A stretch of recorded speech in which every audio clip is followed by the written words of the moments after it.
Welcome back, Fun Fam. And if you're brand new to the channel, welcome in to follow the Bradley's Fun. This is the Daily Dish with yours truly, Ron E. Bradley.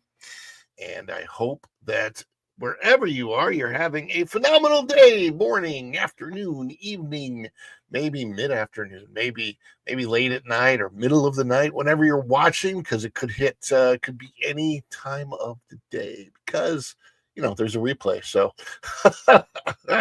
but I hope you're having a phenomenal day. Speaking of the day, as of the live and recording of this, it is the 9th day of April in the year 2025. Yes, Dan, you're right. It's time to get to Epic. Well, that's next Thursday for me. So, it's early. I know. I got out of bed late today. By the way, if you're just coming into the replay, please do comment below.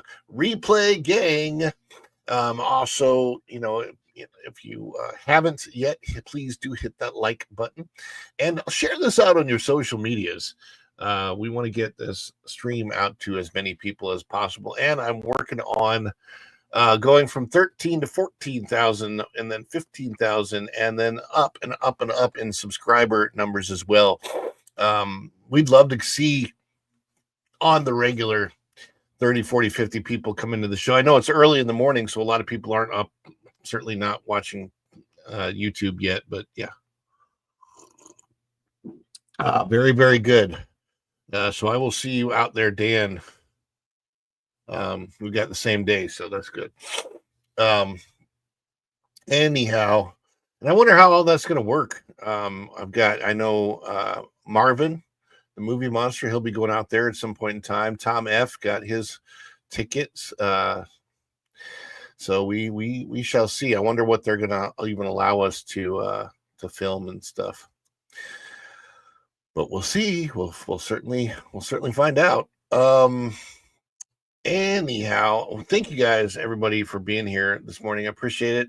It helps to get me out of bed, especially on a day like today when I really wanted to sleep in later. I didn't open my eyes until after 7 this morning. I don't know.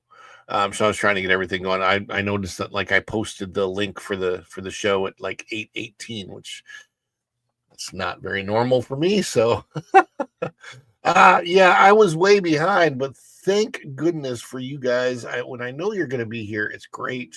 I know people are going to come in and people are expecting it, and I appreciate that. That gives me life. That gives me energon. You're basically like the energon to my Autobot. You help this guy transform and roll out of bed in the morning when it's way too early. A toast, Autobots. Boy, these are good. I needed to refuel. Energy!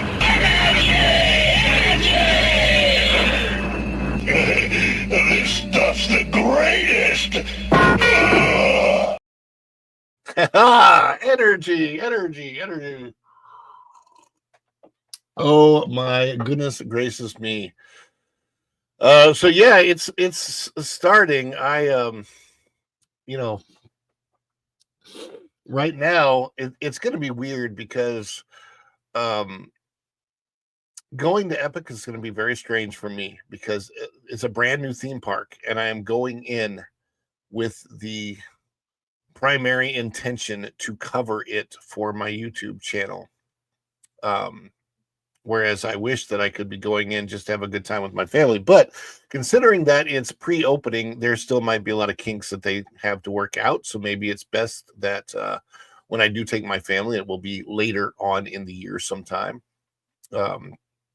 Maybe as late as September. I don't know really. But yeah, I'm just going to go in, and I'm going in not for me, but for you, for everybody that watches the channel. The best audience on YouTube's. Speaking of that audience, we got to get to all you guys. Say hi to everybody that's in the chat and might be still coming in the chat, because I know that for the first 15, 20, even 30 minutes of the show, people are still coming in, which is cool. That's just how the lives work. That's one of the reasons why hitting the like button on a live is so important, because the more likes you get, the more YouTube is going to share this out to more people, and it helps. So please do click that like button. As I cough my way here.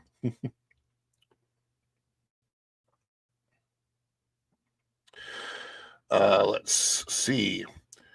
First through the door this morning. Thank you so much, my favorite bear in the world, Snortapoopas Cuber. Probably the inspiration for Culture Casino's bear stories. Good to see you this morning, Snortapoopas. Appreciate you being here as always. Kaladin 910 says, good day to you all. Good day, Kaladin. Good to see you in the house this morning. I appreciate you being here. Tom F., one of our wrenches, is wrenching away. I appreciate that, Tom F. He is here. He is wrenching. He says, hey, all. And apparently he doesn't work at Epic Universe, even though I thought for sure he did, because of a clip that's going around that looks like Tom F. hanging out with a little baby dragon.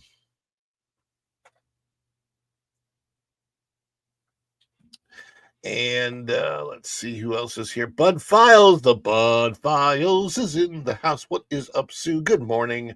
Good morning, everybody. And Izzo's Place, another great wrench, comes in and says, yo ho, it's Izzo's Place for me. Andy W., good morning. Finally going to see the sunshine today. And you're out there in Oregon, right? It's going to be sunny in Oregon. Oregon's such a beautiful state. I don't know how Washington is, because even though I have been in the northern part of Oregon, Portland,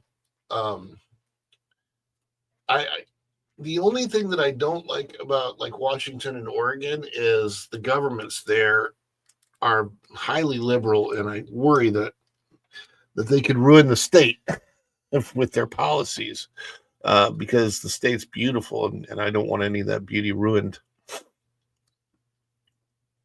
And who else came in? Dan's Life of the Kingdom. I really am tired this morning. I apologize, guys. I'm so tired. Let's see. Dan's Life of the Kingdom. Tom F. Everybody saying hi to everybody. Okay. Can't chat. Love y'all. I'll be listening. Always listening. Watching. Always watching. All right. And I think I got an axe to show you. I got an axe to show you. Come over here. I got it. Yep. Oregon. Yeah. Sorry about that. But beautiful state, beautiful coast, Cannon Beach. Haven't been there since, I hate to say this, I haven't been to Cannon Beach in literally 30 years. Seems like yesterday when I think about it in my mind. I remember it very clearly. But it was 1995. And gosh, think about that. 1995. I was 23 years old when I went to Cannon Beach. I'm 53 now. How the heck does the time go by like that? I don't know if you were here yesterday. Remember the conversation I had with Erica? Where it was like, think about the early 1900s. You can think about 1925, for example, and then you think about 1890. And in our minds, for that history period, we think, okay, 1885 to 1925. That's a long time. Except we don't think about it as a long time when we think about like 1990 to 2025. Same amount of time. Oh my gosh, it just blows my mind. Yeah, I think Portland. I don't know how Portland, the city, is these days. I just know that when you're driving from Portland to the coast, it's so green. It's really, really beautiful. And there's a park there on the top of the cliff at Cannon Beach. I can't remember the name of the park, but it's worth a vacation too, that's for sure. A great place to get away if you like quiet and you love scenery and you love nature. I actually kind of, even though I'm in theme parks stuff, I kind of hope that nature vacations take off over the next few years and people go visit the national parks and the local parks and just get out in nature and enjoy the beauty, and enjoy, like, cooking over the fire at night and all that kind of stuff. Yeah, Andy W says, I avoid Portland like the plague. It used to be a beautiful city, now it's trash. That's just, it's, what's really funny about that statement, Andy, is that the people who have done that call themselves progressives. And I have never, ever, ever, ever, ever seen anything progressive out of a person that calls themselves progressive. Everything they do is regressive. So you haven't, it's kind of like DEI. The DEI initiatives where you have diversity, equity, and inclusion. It's supposed to be a good thing, but it literally creates disinclusion. It creates exclusion. And the same thing for progressivism. Progressivism creates regressivism. It's just so weird. Like everything that they say that they are in name, they're the exact opposite. Whereas when you say the word conservative, people don't really get what that means. But the word that comes to mind when I think of conservative is conservation. That's what a conservative does. We conserve, right? So it's conservation. There's other ways of breaking up the word. It's like I can serve. It's not conserve, but conserve. So we serve. There's service. There's conservation. I believe in protecting the natural environment. I believe in conservation of the natural environment. I don't believe in policies that go crazy and hurt the population.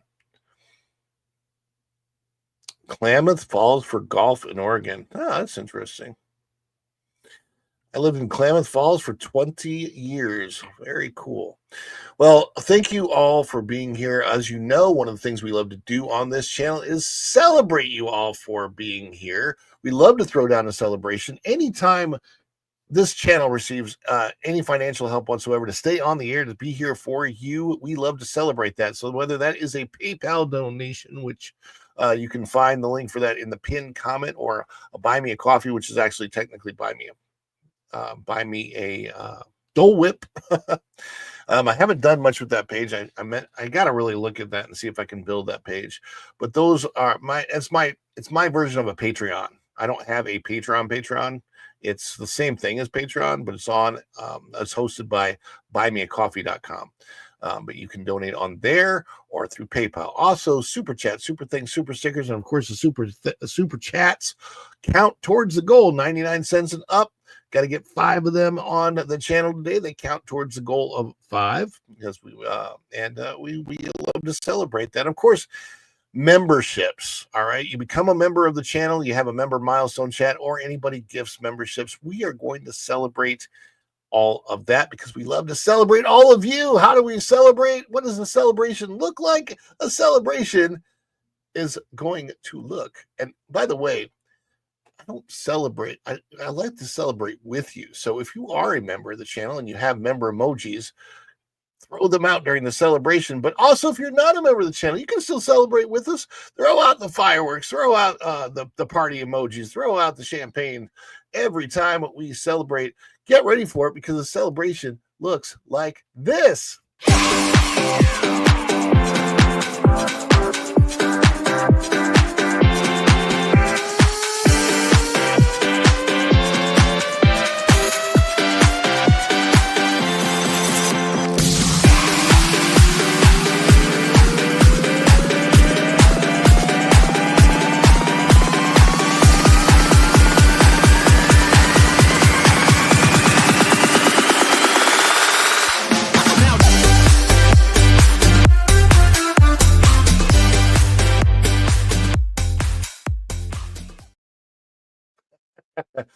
Sam, you're absolutely right. Progressivism is when you tear down what's there, lose interest, and go looking for something easier to progress.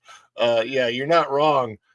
Sam. I tell you, that's um, the whole play on the left is to their show and tell is completely different. Their tell is one thing, and what they show is completely the opposite. And it's just it's out of the playbook.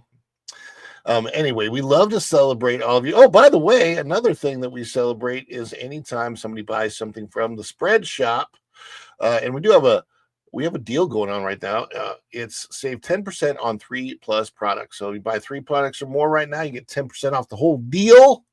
That's a good deal. So anything for if you purchase something during the show, please let me know. We love to celebrate that in a big way. But we've got the signature Make Disney Walt Again hat, Make Disney Walt Again mugs and shirts. We've got Finding the Fedora, or Fedora Finds, I should say, t-shirts and all of that merchandise. And of course, we've got our Bradley family logo and all kinds of different products. So for example, you buy this and a couple other things, this would be like $4.70 off today. And if you're up there in Oregon, you can wear this and snuggle in it, and it's nice and warm. And Easter gift. Easter is coming up, so you can get it for that, all that kind of stuff. So that being said, I do want to get on with the stories today. Thank you, Native Hawaiian. I didn't even know you'd come in the door. Native Hawaiian is here. Sam Spurgeon is here. Kaladin, Tom F., Andy, and who else is here? Thought I saw something. Oh, Jeremy Heath. There you go. Jeremy Heath came in. Oh, very, very cool. Yes. So there it is. Shop the fun. Follow the BradleyFun.spreadshop.com. Aloha, Native Hawaiian. Let me see here. Okay, so we do have the link up for Culture Casino. Always here with you fine folks. So we're going to talk about something that is kind of related to Texas today, because Texas, Native Hawaiians in Texas, and related to Texas is that Universal, of course, is building a small park in Texas, but apparently a bigger one in Europe. So that's going to be on the docket for today. I want to check real quick. Let's check in with the numbers and the daily chart, because I want to see how Minecraft, which I saw yesterday, I'll give you my thoughts on Minecraft in just a minute here. This is not really a full review, just some thoughts. But let's bring this up on the screen so you can see it. This is out of the numbers, and this is the dailies. If you've seen Minecraft, let me know in the chat, or if you're planning on going to see it, let me know in the chat. Right now, if we click on a Minecraft movie, that is the poster, by the way. That's annoyingly, I don't know, man. That poster gave me the creeps for some reason. It's just like, I look at that poster and I'm like, that thing is such a creeper. $323 million at the worldwide box office so far for Minecraft. Oh my gosh. That's crazy. And let's look at the weekend chart here. So here is the chart for the weekend. This is just the domestic weekend for last weekend. It's Wednesday now, but looking at what happened over last weekend, because it's the middle of the week, it's a very good time to analyze this. You got Minecraft movie came in number 1 at 162 million domestic, almost 163 million domestic, $38,000 per theater. That is nearly 4 times the per theater amount that Snow White had during its opening weekend, which is crazy because Snow White is should be a Disney tentpole movie. It costs almost twice as much to make as far as the production budget that we know of from a Minecraft movie. Who knows how much to market it? Minecraft costs about, I think its total spend with budget, with production budget and everything, costs about $250 million. So they are on the path to break even. They break even about $500 million. Whereas Disney Snow White needs roughly $800 million worldwide to break even. They're nowhere near that path. I'm trying to look. Captain America Brave New World is the 10th in the top 10, so it's still there. Let's see where Brave New World is at. The worldwide box office for Brave New World has hit over 400 million. Now, that's nowhere near the break-even point. This is the film that everybody was saying, oh, it made over $180 million. That was its production budget. Ha, ha, ha, ha. So the production budget was $180 million reported. It ballooned upwards to probably over $300 million after 4 sets of reshoots and new CGI and new script writing and everything else. Probably cost another 100 million or so to market. So the break-even point is estimated anywhere between 800 million and $1 billion worldwide for this. So even at 400 million, this thing is a tremendous financial flop for Disney. And if we go back and we look at where Snow White is, it's here somewhere, isn't it? Disney Snow White. There it is. I hate that they call it Disney Snow White. This film now after its third weekend and release worldwide is only at 169 million. So the likelihood, I mean, this thing needs to make at least 800 million just to hit the break-even point. And I think they'll leave this in theaters till it maybe creeps up to 200 million worldwide if they're lucky. And yeah, it's abysmal. It's absolutely abysmal.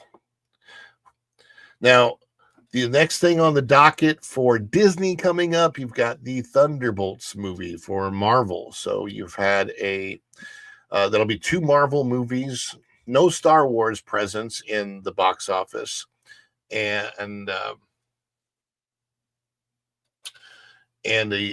live action Snow White.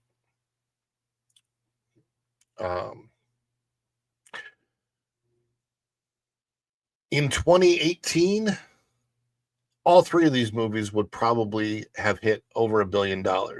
Now, when I say that, I'm not saying the movies the way they are right now. I'm saying the movies the way they would have gotten made back then, and come out, in that sense.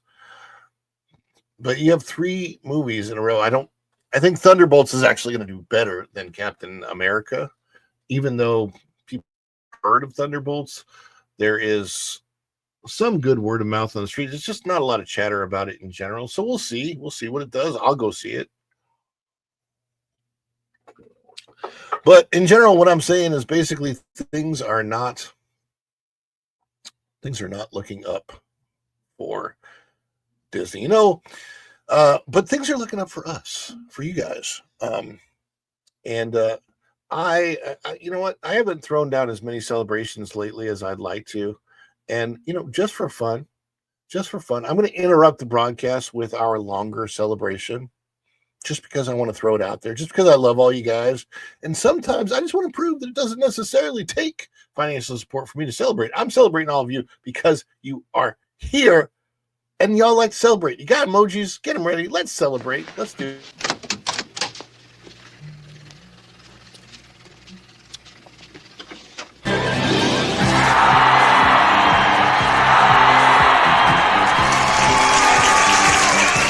Too much? Too much? It's perfect! Wahoo! Oh, this is too much. Give me a break. I couldn't be more excited.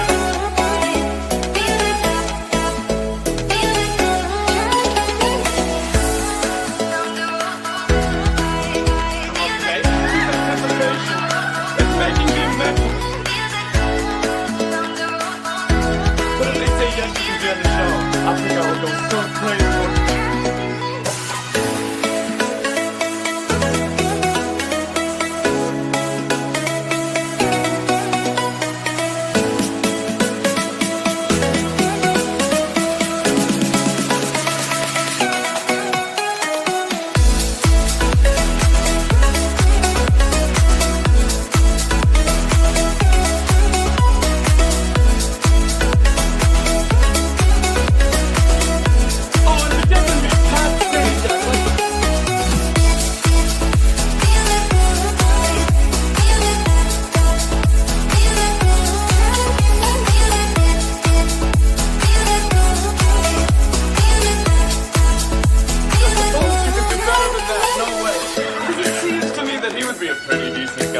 Oh, I got to work on more assets for the show. Just make it more and more fun. I'll try to improve as best as I can. Eventually, I'm going to improve with my equipment so I get a much more clear picture and a better camera and everything. And maybe sometime this year, I'll be able to get a brand new laptop that has all the capabilities that I need. It doesn't need to be super expensive, just better camera. And eventually, I want to get a better microphone, better equipment, all this stuff.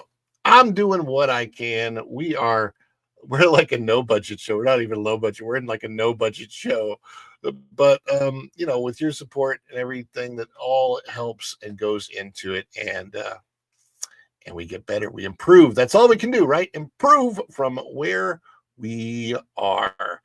And another thing that needs to improve big time is the Walt Disney Company, because instead of improving, they're making excuses. Yes, Bob Iger, CEO of the Walt Disney Company, cannot seem to help himself but to make excuses rather than admit to failure. He just doesn't want to do that. So anything that he can use that's going on in the news cycle or anything else. Last year, I think it was, attendance is down at Walt Disney World, so let's call it the heat in Florida, even though the heat in Florida is literally the same every year as it has been for the last 50-something years that the park has been open.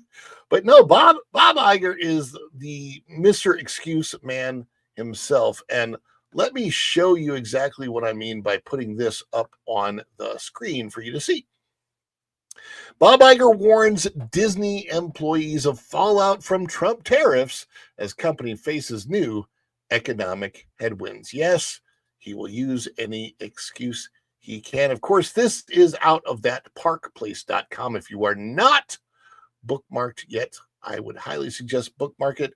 Written on April the 8th by M. Montero. There's Bob Iger, Mr. Excuse Maker himself.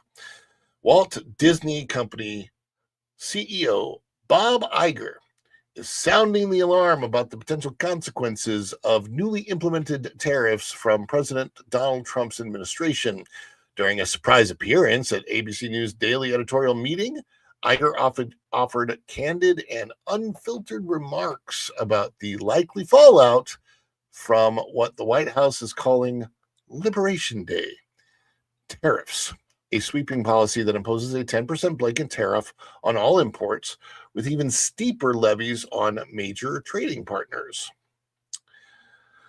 The United States began collecting the 10% tariff on April 5th, 2025. A second round of steeper reciprocal tariffs, including an additional 34% on Chinese imports, bringing the total to 44%, is set to begin on April 9th. That would be today, 2025. President Trump has also threatened an additional 50% tariff on Chinese goods if retaliatory actions from Beijing are not withdrawn, which could bring the total up to a staggering 94%. Iger expressed deep concern about what this could mean for Disney and the U.S. economy. According to attendees, he emphasized that the idea of swiftly relocating overseas manufacturing to the United States was unrealistic given the specialized labor involved. We have 350 million people in this country, Bob. You can find the specialized labor pretty darn easy. I hate to tell you. Pointing to examples like Apple's Foxconn factories in China, he argued that it would be nearly impossible to replicate those conditions domestically in the short term. Well, it is true. We can't have certain types of labor that don't get paid. I think that's probably what he's referring to. Staffers present at the meeting told CNN's Oliver Darcy that Iger appeared to be urging ABC News to connect the dots for the public, noting that most Americans don't really understand how tariffs work. I hate it when they do this.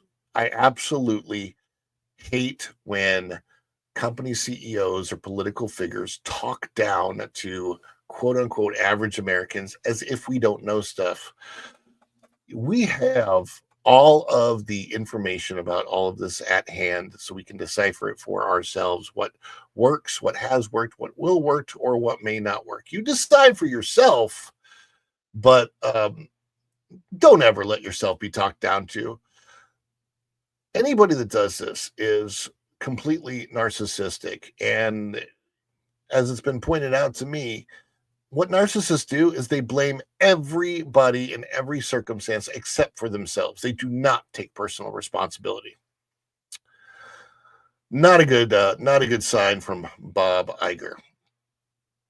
He warned of ripple effects across Disney's many business units, singling out Disney Cruise Line as particularly vulnerable due to its reliance on imported steel for ship construction. Iger even suggested that rising costs could force the company to scale back its investment plans. Now, let me tell you, I hope that happens regardless of tariffs or not, because some of those investment plans include things like getting rid of the Muppets and axing the rivers of America, filling it in to build a dirt track. Those are bad ideas. And if those bad ideas are stopped, that's a good thing. Yay. While Iger's concerns might be legitimate, his comments also raise questions. For one, Disney Cruise Line, the example he chose to highlight, may actually be one of the company's least vulnerable divisions. Most Disney ships are built in Europe and registered in the Bahamas, meaning they aren't directly subject to U.S. import tariffs. If anything, DCL could become a more appealing investment because of its global mobility and supply chain. By contrast, Disney's domestic theme parks, particularly Walt Disney World and Disneyland, are far more exposed. Theme park construction relies heavily on imported ride systems and raw materials, much of which come from European manufacturers. These costs are likely to rise sharply under the new tariffs, putting pressure on projects already under scrutiny. It's worth noting that Disney had already scaled back its capital investment pipeline in recent years. Canceled or delayed initiatives include the Play Pavilion that was going to be at Epcot's big old Wonders of Life Pavilion. Reflections Resort, which was pushed back and is now being built but called something else. The Spaceship Earth overhaul, which never happened. The Cherry Tree Lane expansion at Epcot never happened. And also, I would say the way that the center of Epcot is supposed to look versus what we actually got, very, very different. Some of these were shelved during the global health crisis, but others have quietly disappeared without formal acknowledgement. There is a pattern of Disney leaning on external crises to justify cuts, and now tariffs may become just the latest justification. The reality is that much of Disney's highly touted $60 billion 10-year investment plan has yet to materialize. Let me repeat that. The reality is that much of Disney's highly touted $60 billion 10-year investment plan has yet to materialize. Massive projects like Villains Land, Cars Land, and Monstropolis remain in the early conceptual phases. With the cost of imported components rising, Disney could opt to quietly delay or descope these ventures while blaming economic uncertainty.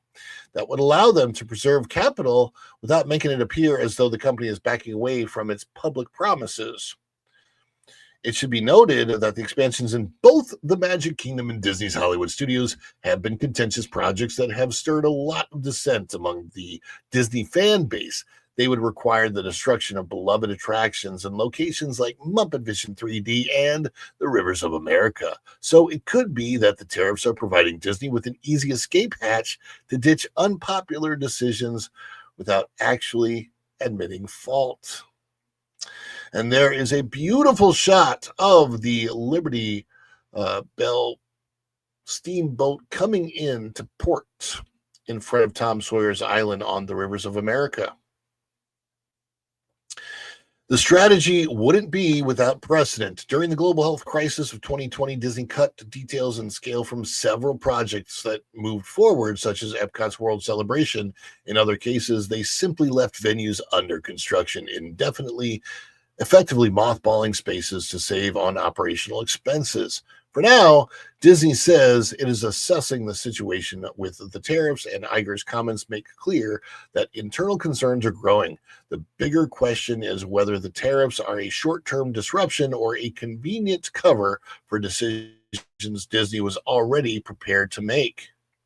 One thing is certain, fans, investors, and analysts alike will be watching closely. If Disney uses tariffs as a reason to shelve or shrink its domestic ambitions, the narrative could shift from external economic headwinds to internal strategic retreat. The coming months will tell the real story. So what do you think about this particular story? Bob Iger, is he using tariffs as an excuse to potentially cut back projects that have already had public backlash?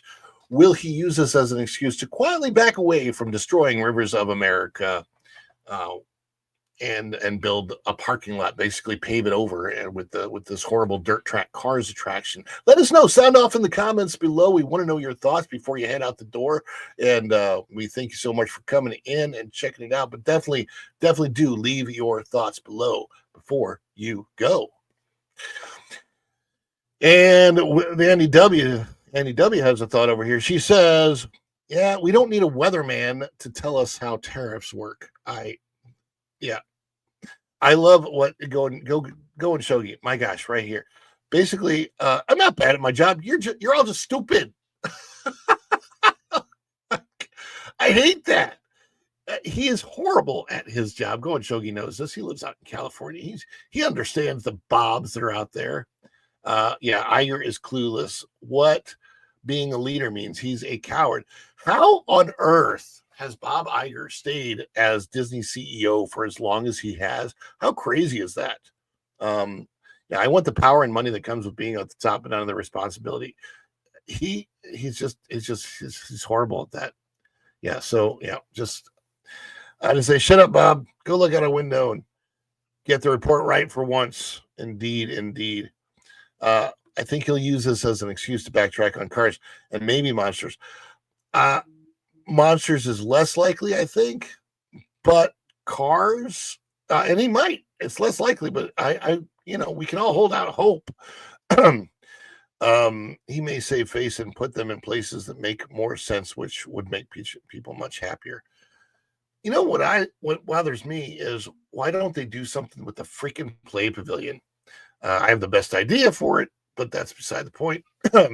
The fact that they haven't done anything with the stuff that they already had committed to back in the late 2000 teens is bizarre. It's absolutely bizarre. I don't think Bob's smart enough to use tariffs to change a bad decision. Maybe not. Maybe not.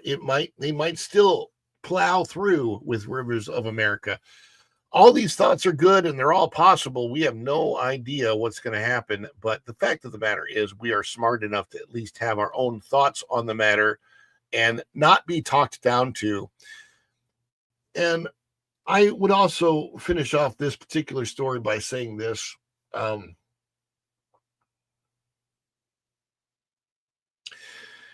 If a CEO of any company is going to talk down to the people that make them rich, the people that buy from that company, stop.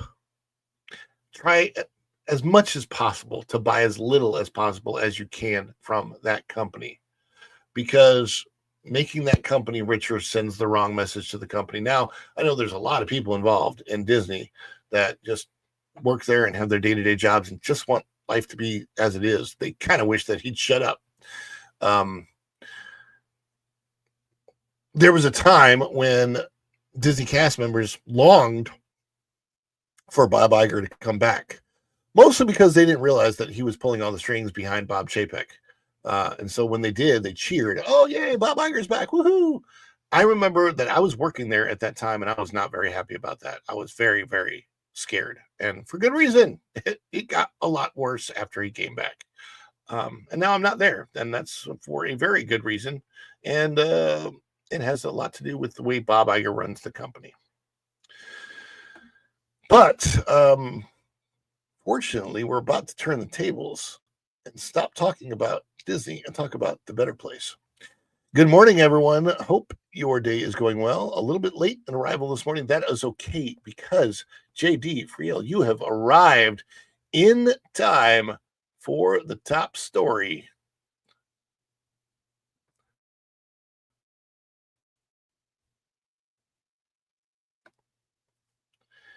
And this one today is out of that parkplace.com. We're going to talk about Universal.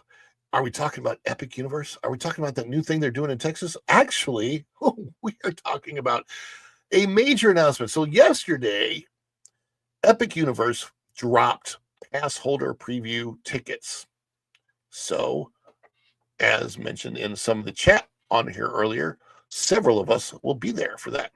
But we're not even talking about Epic Universe because maybe quietly, maybe in the background, I don't know if it was loudly, I don't know what it was, but in the background of all of that happening and all of this happening with Epic Universe, they dropped another major bomb of an announcement. And it's a great thing, especially for those that live in Europe and more especially for those that live in the UK. Because for you guys that live in the UK and want a big vacation and not have to come to the United States to get it, well, guess what?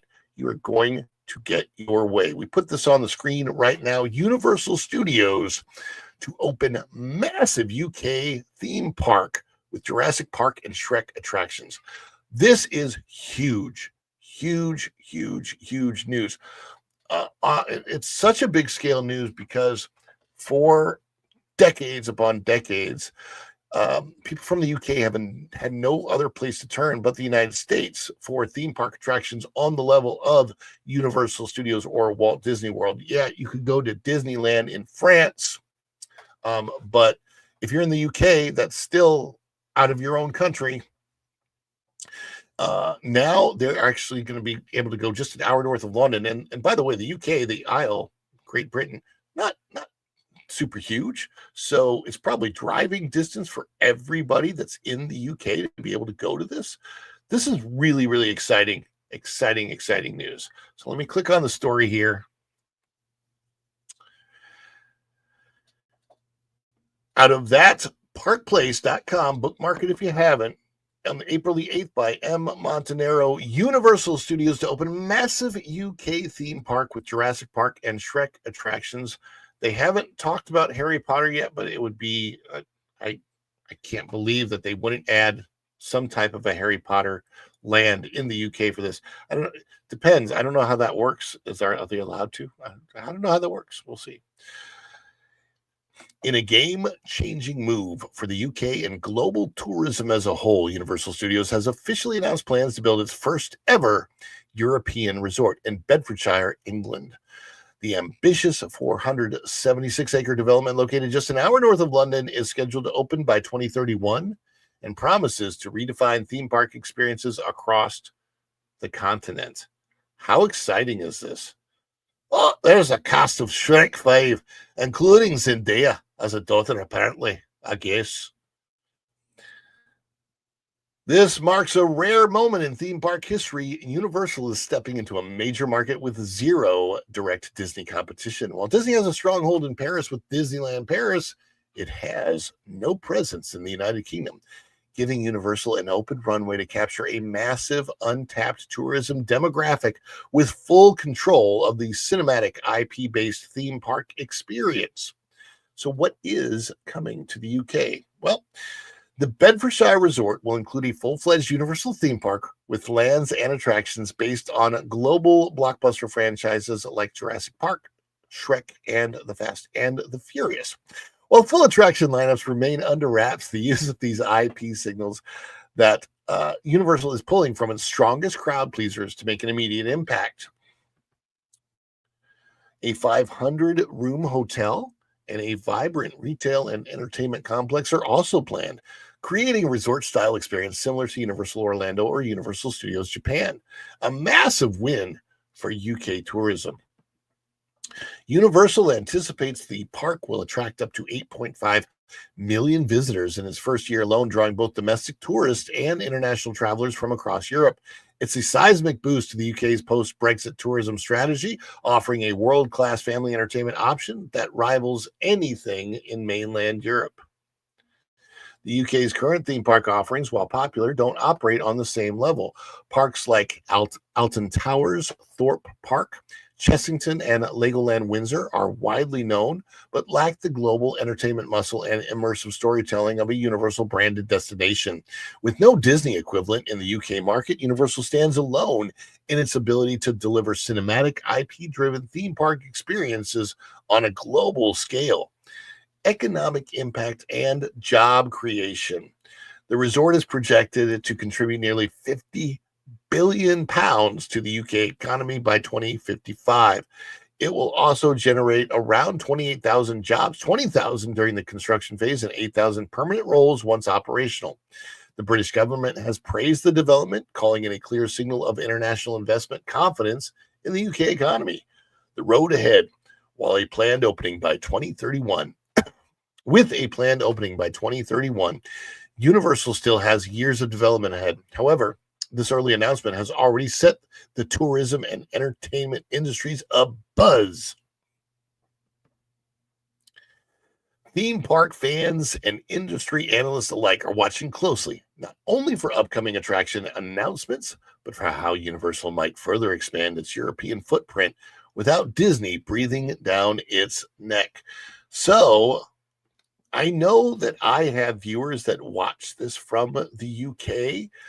Please sound off in the comments. Let us know your thoughts. Are you in the United States? Are you in the UK? Are you in Europe or somewhere else? And let us know, what is your initial reaction to this announcement? Let us know down in the comments. How do you feel about Universal building a theme park in the UK, Great Britain? Will you go? For those that like international travel, would you put this on your itinerary if you were going to England, for example, or going anywhere in Europe? Let us know down in the comments. Sound off. Let us know before you go. On with the show.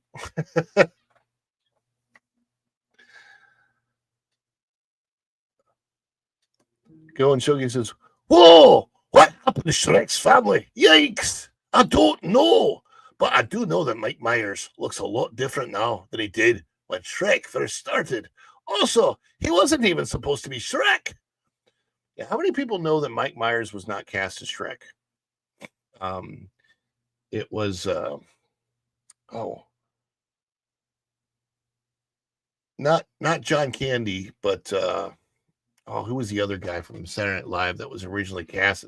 Passed away, and I think he passed away during the initial recordings of it. So, yeah, they had to change course during the development. Go and Shogi says the only thing that would get him into Universal UK would be Lord of the Rings, and who knows? Maybe that's a property that Chris Farley. Thank you so much, and thank all of you for being here this morning. This is a shorter show. I don't have as much content this morning to get to. And I'm a little bit behind in my week as far as getting the individual story videos out the door. So I've got to get to editing on those. We're going to move you forward to the Culture Casino show. But I want to thank everybody for being here today. And let's give you one more good celebration before we head out the door, just as a thank you for being here. We celebrate all of you.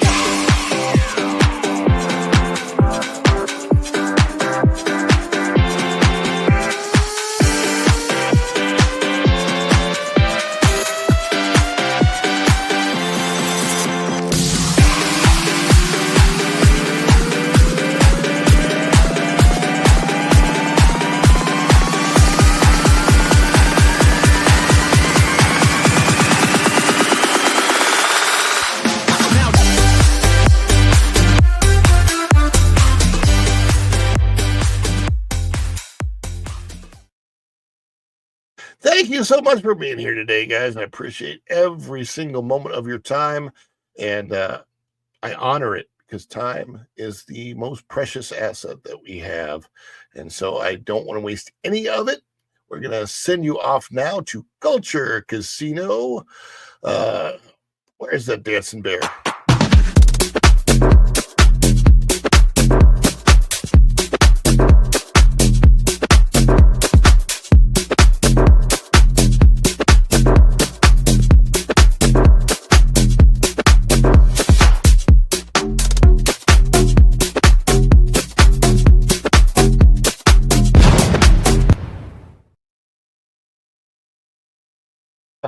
That's right, Culture, the dancing bear. But he does a lot more than that. He does great news and stories, and he's got a lot on tap that I did not have on tap today. Whole totally different way that we do our show. So you get variations in different styles and a lot of fun, which is, what we want to do here is because that's why we call it Follow the Bradleys Fun, whether it's news or vlogs or live streams in the parks or stupid shorts that are just there to make you laugh.